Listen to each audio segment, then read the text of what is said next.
Welcome to another PermaGrow video. This is going to be the first video in my series entitled I Suck at Marketing.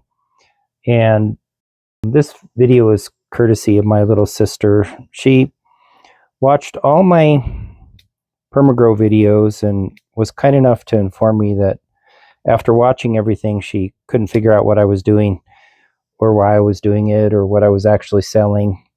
And she just flat out said, "You suck at marketing," which, in my defense, I do have a bachelor's and a master's and a PhD in mechanical engineering. So I'm kind of genetically proven to be incapable of marketing. So anyway, it did get me thinking about what am I trying to accomplish, and if there's anything that I want people to take away from my channel, what are the most important things?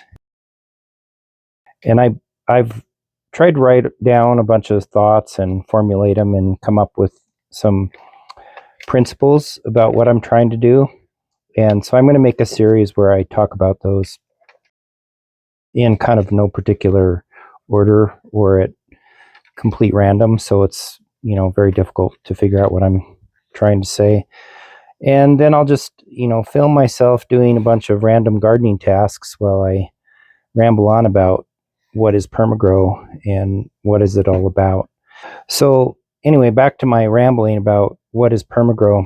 For lack of a better description, the most important aspect that I'm trying to do is, it's kind of like permaculture, which is an outdoor, environment gardening technique.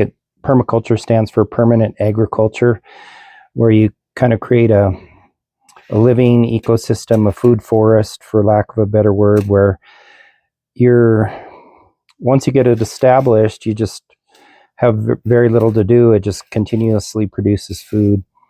And a lot of people don't have land or property that they can do something like that. But I think our food system is completely broken, and more people need to learn how to grow food, and not just food, but healthy, nutritious food. So I'm trying to create a system of permanent indoor agriculture where once you invest in the system, that investment will last you your lifetime. So I always grow in these stainless steel pans. I've been growing in these kind of pans since 2014, and I'm still using the same pans. And I'm just so tired of all the cheap plastic crap that floods the industry.